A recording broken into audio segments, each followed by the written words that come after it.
Plaza Podcast. Historias que cuentan. La entrevista de Alicante Plaza. Hoy tenemos con nosotros en la entrevista de Alicante Plaza a Núria Oliver, investigadora y fundadora de la Fundación ELIS. Y vamos a hablar pues de un tema candente, ¿no? Para algunos preocupante, que es la inteligencia artificial y su impacto en nuestro futuro más próximo, ¿no? Recordemos que hay varias teorías al respecto, algunas buenas, otras malas. Es un tema, como digo, controvertido y que genera mucho debate. ¿Qué tal, Núria? ¿Cómo estás? Muy bien, un placer estar aquí. Y igualmente ya me has comentado que están destruyendo un barco cerca de tu despacho. Esperamos que nos respete y que no se escuche, que el oyente no se asuste. No es el fin del mundo, al menos no todavía. No, toquemos madera, que hay mucho conspiranoico. Preparando un poco la entrevista, ¿no? Hablas, pues eso, ¿no? De la pasión que en alguna otra, ¿no? Hablas de la pasión que te produce la tecnología, ¿no? Por eso te dedicas a eso desde los 20 años, por eso quisiste estudiar telecomunicaciones. Claro, tú en ese sentido has roto moldes, ¿no? Siempre se habla mucho de las carreras STEM y de las mujeres, los filtros o los miedos que tienen, o la falta de costumbre, ¿no? De que las mujeres estudien ese tipo de carreras y que haya referentes pues en esos campos, ¿no? ¿Qué hiciste tú para romper esas barreras y decir, oye, pues voy a estudiar telecomunicaciones pues porque es lo que me apetece, ¿no? Porque te lo digo porque a mí me llama mucho la atención y como a lo mejor como hombre muchas veces pienso, ¿qué tienen esas carreras para que una mujer pues no quiera estudiarla, ¿no? Sí, bueno, en mi caso quizás es curioso también porque yo no crecí en una familia tecnológica, sino todo lo contrario. Mis padres son 100% de humanidades, no tenía referentes directos en el contexto de la ciencia o de la tecnología, pero siempre me ha atraído la ciencia y la figura del investigador o investigadora, el inventor o la inventora. Siempre me han fascinado los misterios, los problemas por resolver. Me encanta hacer problemas de lógica, puzzles, cualquier reto intelectual siempre me ha fascinado. Cuando estaba en el instituto elegí la rama tecnológica, científico-tecnológica, porque sabía que quería hacer alguna carrera de ese perfil. Pero yo no sabía en qué consistía ninguna ingeniería, no tenía realmente referentes en el contexto ingenieril. Y en la Semana Santa del segundo año de bachillerato pude hablar con un amigo de mi hermano que se había marchado a Madrid a estudiar Ingeniería Superior de Telecomunicación y que vino a Alicante a ver a su familia, ¿no? En Semana Santa. Entonces pues pude escuchar en primera persona en qué consistía la carrera, en qué consistía incluso las telecomunicaciones, qué oportunidades nos brindaba, cómo era también la vida en Madrid, en un colegio mayor, estudiando en la universidad. Y recuerdo que para mí pues fue una reunión importantísima porque me inspiró lo suficiente como para decidir que yo también quería estudiar Ingeniería de Telecomunicación en Madrid. Y es lo que hice, ¿no? Lo que solicité cuando terminé la selectividad y a donde fui. Me gusta compartir esta anécdota porque creo que es muy valioso poder tener la oportunidad de escuchar estos testimonios en primera persona, ¿no? Para realmente conocer con más detalle, ¿no? y con una cierta cercanía en qué consisten distintas carreras. Yo nunca fui consciente de que hubiese un estereotipo de género relacionado con las ingenierías. Yo nunca fui consciente de que se suponía que igual socialmente se consideraban carreras de hombres. Nunca fui consciente de este tipo de estereotipación de género y por tanto pues decidí estudiar lo que me apasionaba, lo que pensé que estaba alineado con mi visión de qué era lo que quería hacer cuando terminase mis estudios y de que cómo veía que yo podía contribuir, ¿no?, a la sociedad. Es verdad que durante la carrera siempre éramos menos chicas que chicos, pero tampoco me impactó en ningún sentido porque disfruté mucho la carrera, me encantó todo lo que estudié y quizás estaba más centrada en lo que estaba estudiando, ¿no?, que a lo mejor el contexto de quién me rodeaba cuando lo estaba estudiando. Has dicho que no eras muy consciente, ¿no?, pues de esos sesgos de género que a veces se ponen. Desde fuera puede dar la impresión, ¿crees que a veces las mujeres no se animan a estudiar carreras STEM precisamente por ese síndrome del impostor que puede generar pues esos rumores, ¿no?, de ay, las mujeres no estudian carreras STEM, y al final es un poco la pescadilla que se muerde la cola? Bueno, el motivo por el que como sociedad estamos siendo incapaces de atraer a las chicas a carreras similares a la informática, no cercanas a la informática y a la informática, los motivos son múltiples y es un problema complejo, ¿no?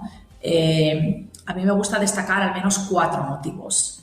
El primer motivo está relacionado con lo que yo he comentado, es un motivo de estereotipación sobre en qué consisten estas carreras, quién estudia estas carreras, quién trabaja, ¿no?, en estas disciplinas y también cómo se enseñan estas carreras, donde efectivamente a nivel social, en las sociedades occidentales, en el occidente de Europa, en Estados Unidos, en Norteamérica, existe esta estereotipación. Esta estereotipación no existe en otras partes del mundo, como pueda ser China, el este de Europa, ¿no?, o la India. No es algo universal, pero sí es algo que ha sucedido y está sucediendo en el mundo más occidental, ¿no?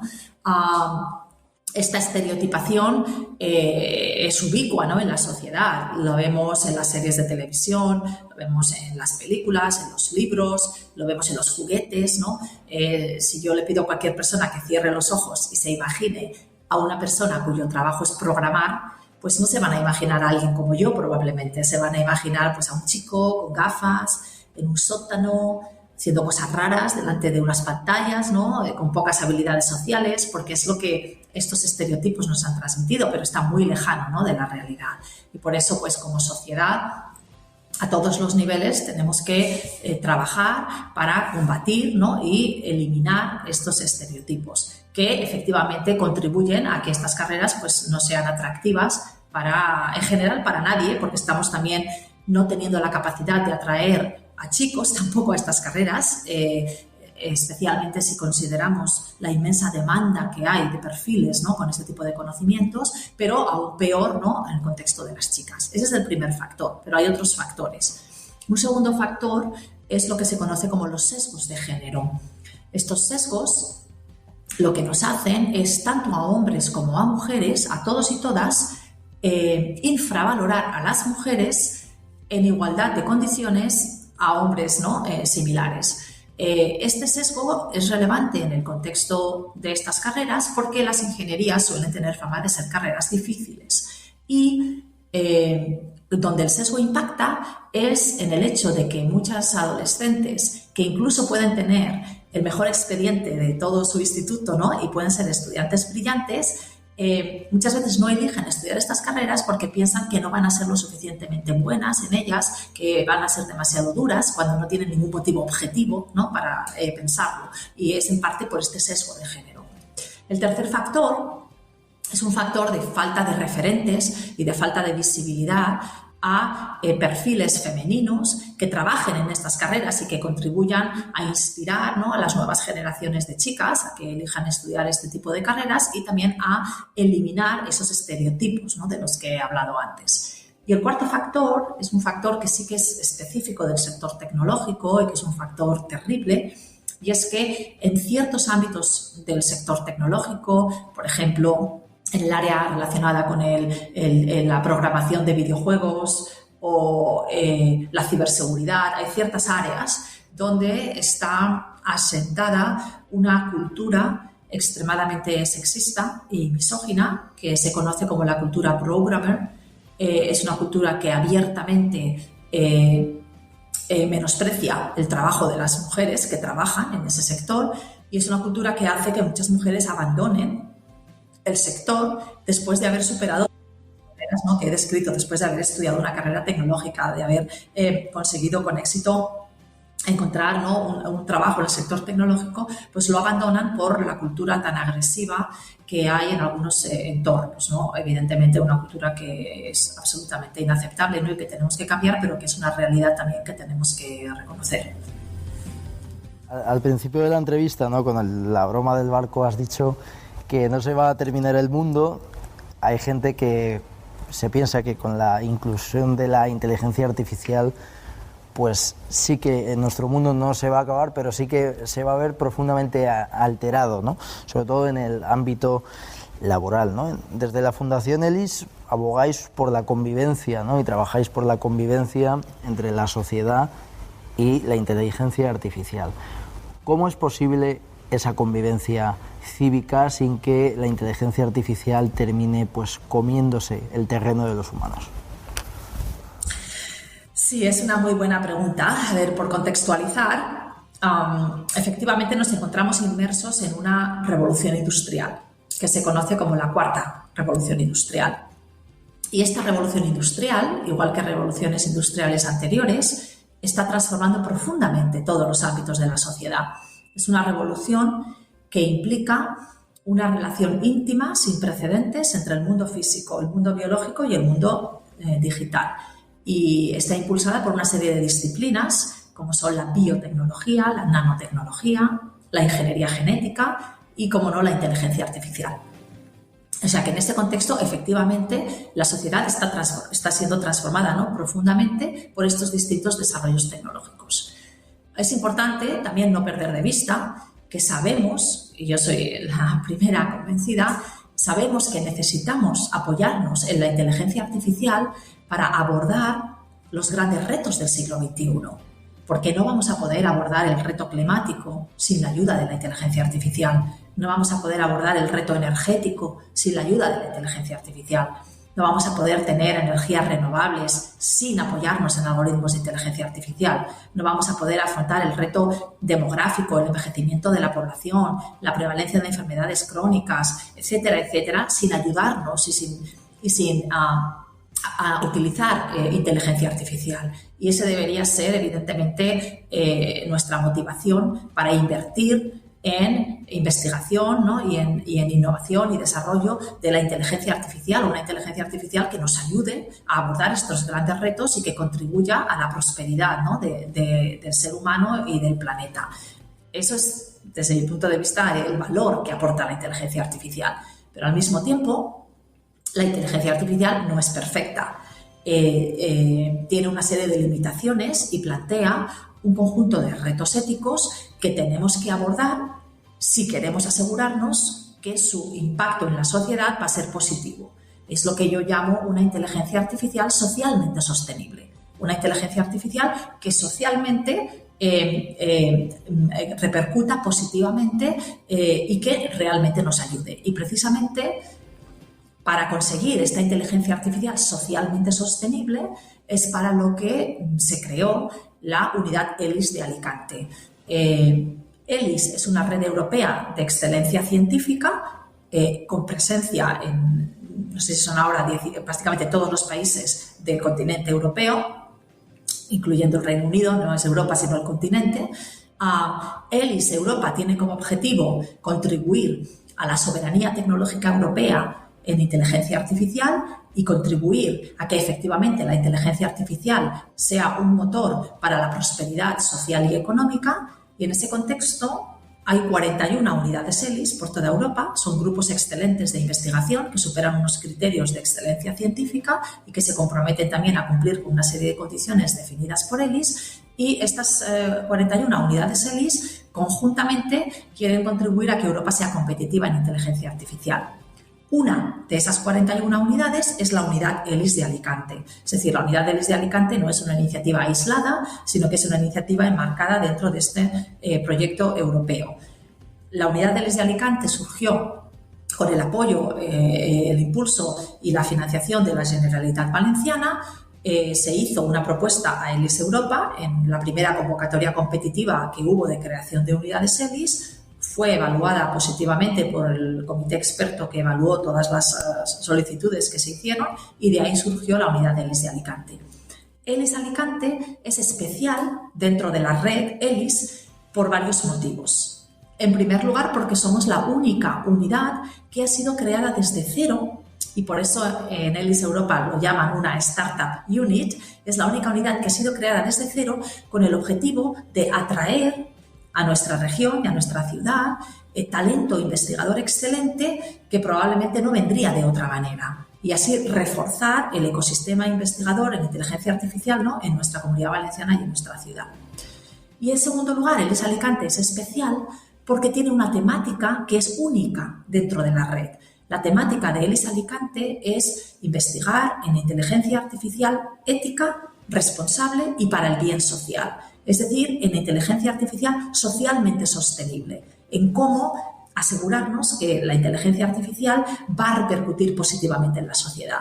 Y eso también es un elemento distintivo, ¿no?, dentro de la red. Y quizás otro elemento, el último, es que ELIS Alicante tiene un modelo de financiación público-privado donde estamos intentando promover una mentalidad de apoyo a la investigación científica por parte del sector privado o por los ciudadanos y las ciudadanas también, ¿no?, y de filantropía a la ciencia. Y por eso, pues en ELIS Alicante tenemos tanto la financiación pública de la Generalitat Valenciana o de la Comisión Europea con financiación de distintas entidades a nivel internacional y a nivel estatal que quieren apoyar a nuestra fundación porque creen firmemente en el trabajo que hacemos y en el valor que aportamos, ¿no?, a la sociedad con las temáticas en las que trabajamos. Es interesante lo que dices, ¿no?, de los efectos positivos que tiene la inteligencia artificial en la sociedad, porque como he dicho al principio en la introducción hay varias teorías y hay autores como César Antonio Molina, ¿no?, que es autor de un ensayo que se titula ¿Qué hacemos con los humanos?, ¿no? Es decir, es muy catastrofista con la llegada de la inteligencia artificial y leyendo una entrevista que le hacían en Voz Populi, ahí estuvo bastante ágil porque le dice el periodista, ¿no?, dice, oye, ¿por qué tenemos que preocuparnos de la inteligencia artificial o algo así, ¿no? Y llega César Antonio Molina y dice, pues porque a lo mejor la próxima entrevista me la hace la inteligencia artificial y no tú, ¿no? Te digo esto porque hay oficios en los cuales pues existe un riesgo y hay determinados profesionales que tienen ese cierto miedo, ¿no?, a que la inteligencia artificial, pues por ejemplo en el caso de los periodistas, termine redactando artículos mejores que otros periodistas, haciendo entrevistas. ¿Qué le dirías o qué tenemos que hacer los periodistas o los que ejercemos el periodismo pues para que la inteligencia artificial no nos quite el trabajo, ¿no? Sí, efectivamente, como he explicado, estamos en una cuarta revolución industrial y todas las revoluciones industriales han conllevado una transformación del mercado laboral. Y en esta revolución industrial se está produciendo una transformación del mercado laboral. Hay muchas profesiones que existían cuando mi abuela era pequeña que hoy no existen, ¿no? Las telefonistas, el sereno, el lamparero, el lector de las fábricas, la persona despertadora que llevaba para despertar a los ciudadanos y las ciudadanas, ¿no?, etcétera. Y hay muchos trabajos hoy en día que no existían cuando mi abuela era pequeña.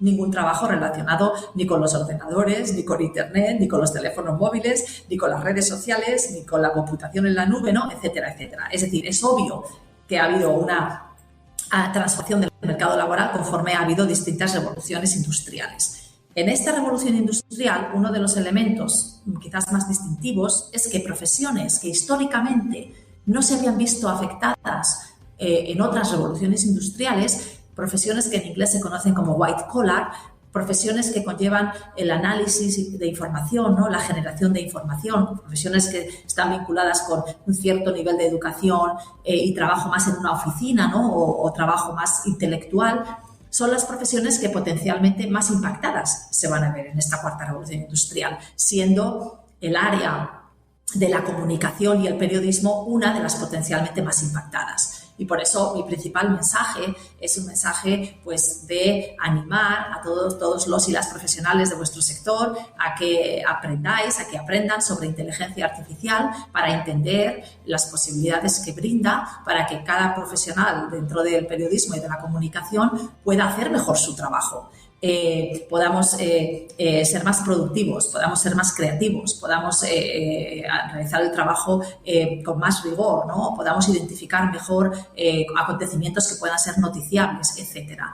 Pero entiendo que eso no necesariamente conlleva una desaparición de los humanos en vuestra profesión, sino es una complementación y un aumento de lo que los humanos podemos hacer para poder hacer más cosas, para poder hacer quizás otro tipo de tareas de mayor valor añadido y no dedicar a lo mejor tiempo a hacer tareas mecánicas que un algoritmo, ¿no?, probablemente puede hacer más fácilmente, pero eso no quiere decir que vayamos a desaparecer los humanos. Yo creo que las posibilidades que brinda la inteligencia artificial en vuestro sector para ser más productivos, para dedicar más tiempo a tareas que quizás no son tan mecánicas, es muy grande, ¿no? Pero quizás hoy más que nunca vuestro sector es necesario, porque uno de los retos que plantean las técnicas de inteligencia artificial generativa es el reto de la falta de la veracidad de la información que se genera con estas técnicas. Los textos que generan los grandes modelos de lenguaje, como GPT-3 o GPT-4, ¿no?, que están por debajo del chat GPT, esos modelos no tienen ninguna garantía de veracidad. Están muy bien escritos los textos, son muy plausibles, pero no necesariamente veraces. Lo mismo sucede con las imágenes, ¿no? Los conocidos como deepfakes, imágenes o vídeos que parece que se correspondan con una realidad subyacente, pero no se corresponden. Y por eso los humanos ahí tenemos, y las instituciones reputadas, ¿no?, los medios de comunicación reputados, tenéis un papel muy importante que jugar como garantes de que la información que vosotros transmitís es una información veraz, como garantes de que vosotros estáis sujetos a una ética del periodismo, como garantes de que hay profesionales detrás que han verificado las fuentes, que han verificado que esa información realmente se corresponde con un hecho, ¿no?, en el mundo físico.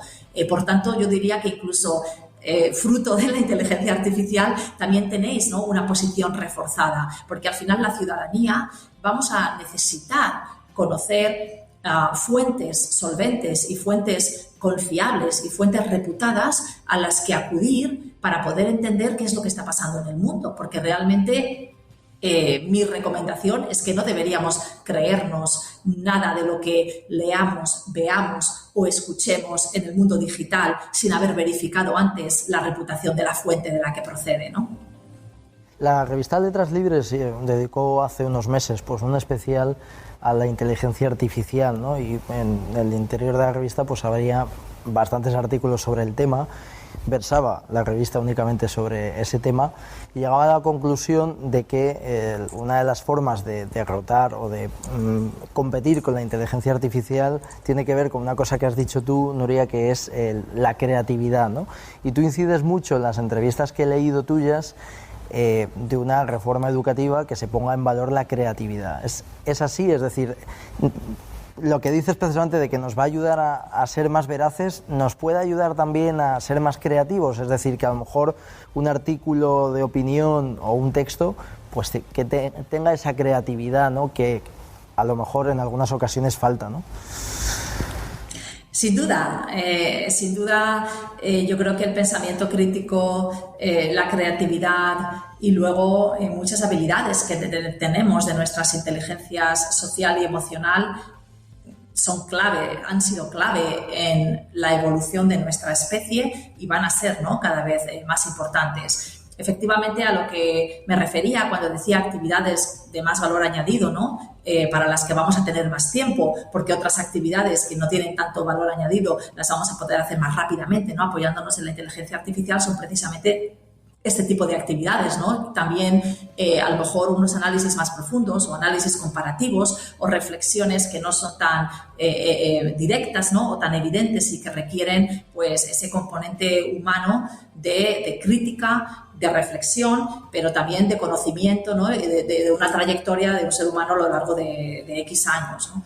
Entonces, en el contexto de la inteligencia artificial. Existe un concepto que evidentemente comparto plenamente y que defendemos, ¿no?, tanto yo personalmente como desde ELIS Alicante, que es el concepto de aumento de la inteligencia humana, no de sustitución de la inteligencia humana por la inteligencia artificial. Es decir, la visión que deberíamos tener es una visión de decir, bueno, cómo los humanos podemos realizar mejor nuestro potencial, cómo los humanos podemos hacer mejor las cosas, cómo los humanos podemos tener una mejor vida gracias a la inteligencia artificial. Yo creo que esa debería ser obviamente la visión, ¿no? ¿Para qué vamos a inventar algo que vaya a sustituirnos? No tiene ningún sentido. En la página web de la Fundación ELIS planteáis varias preguntas, ¿no? ¿Alguna vez te has hecho estas preguntas? Y una me llamó la atención, que tiene que ver con ¿usas más el móvil de lo que deberías? O sea, ¿crees que usas más el móvil de lo que deberías? ¿Crees que ese vicio al móvil, recordemos que hay gente yendo al psicólogo por adicción al móvil, es por un desconocimiento de la tecnología? O sea, por no haber sabido... Parcialmente, no al completo, pero sí parcialmente. A ver, yo creo que tenemos que ser conscientes que la inmensa mayoría de los servicios digitales que utilizamos en nuestro día a día, que son fundamentalmente en el móvil, son servicios digitales que están diseñados para ser adictivos. Son servicios digitales que están diseñados para maximizar la cantidad de tiempo que pasamos utilizándolos. Y eso es algo que no podemos nunca olvidar, porque aprovechan nuestras propias debilidades como seres humanos para mantenernos enganchados y enganchadas, ¿no?, más y más y más tiempo, porque lo que se monetiza es nuestra atención y nuestro tiempo, básicamente.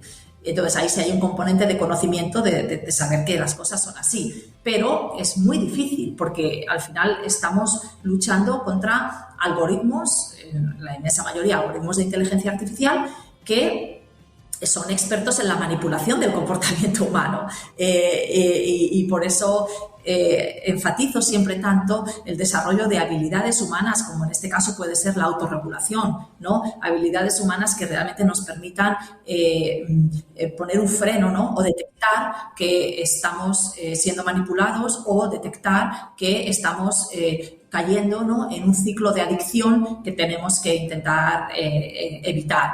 Hace unos años, con algunos de mis investigadores, cuando era directora científica en Telefónica, hicimos un proyecto apasionante que algunas de las evoluciones del proyecto no llegamos a realizar y todavía aún me gustaría seguir haciéndolo. De hecho, este proyecto ganó premio a Mejor Artículo Científico a nivel mundial en el mejor congreso del mundo de informática ubicua, y el objetivo del proyecto era ver si, utilizando inteligencia artificial, nuestros móviles eran capaces de detectar cuando estábamos aburridos y aburridas, y una de las ideas era, bueno, si mi móvil detecta que estoy aburrida, a lo mejor mi móvil debería decirme que lo apague.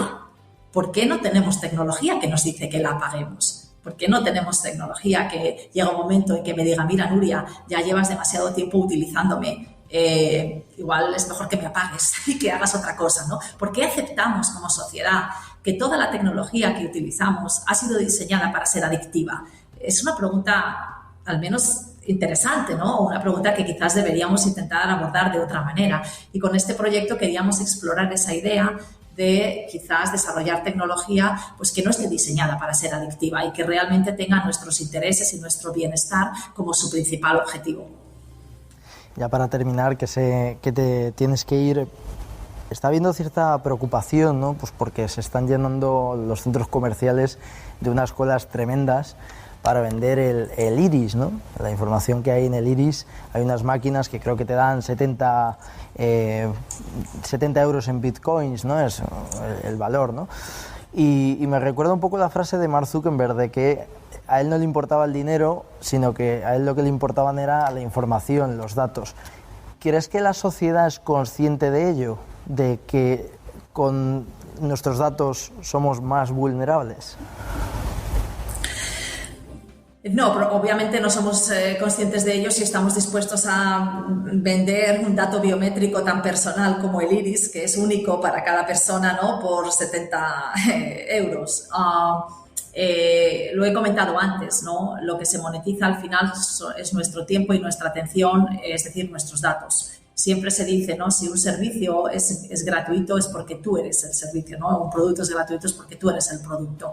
Esto es algo que no podemos obviar. Si estamos utilizando servicios digitales gratuitamente es porque están captando cantidades ingentes de datos sobre cada uno de nosotros y nosotras, y esos datos tienen un inmenso valor monetario. No tenemos nada más que ver la valoración de mercado de las grandes empresas tecnológicas, valores de mercado sin precedentes, ¿no? En nuestra historia. Hay varias empresas tecnológicas que están valoradas en más de $1 trillón americanos, ¿no? Un trillón americano, es decir, $1 billón europeo, es decir, unas valoraciones enormes, en gran parte por la monetización de nuestros datos. Entonces, creo que es algo donde es muy importante la educación, el entender que es un dato, en este caso el iris, es un dato personal, es un dato único, ¿no? Que permite identificar a las personas y donde las potenciales consecuencias negativas que puede tener el no saber qué se hace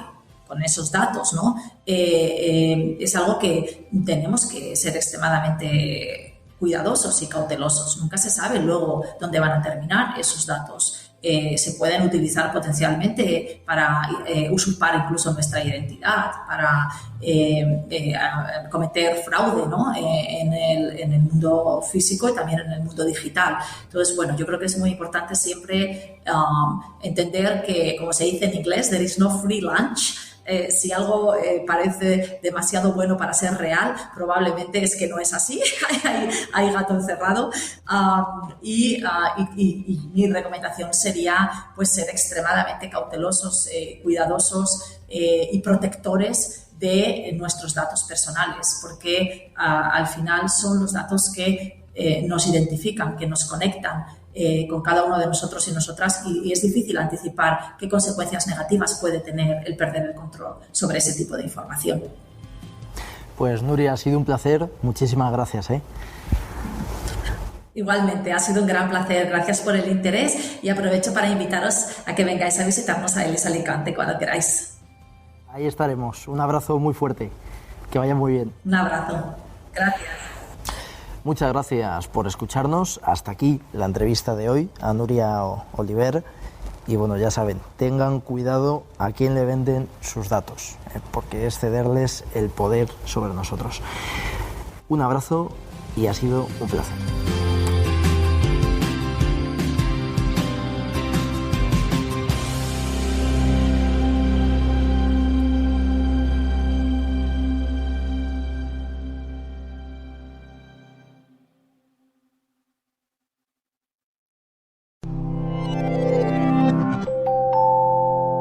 Plaza Podcast. Historias que cuentan.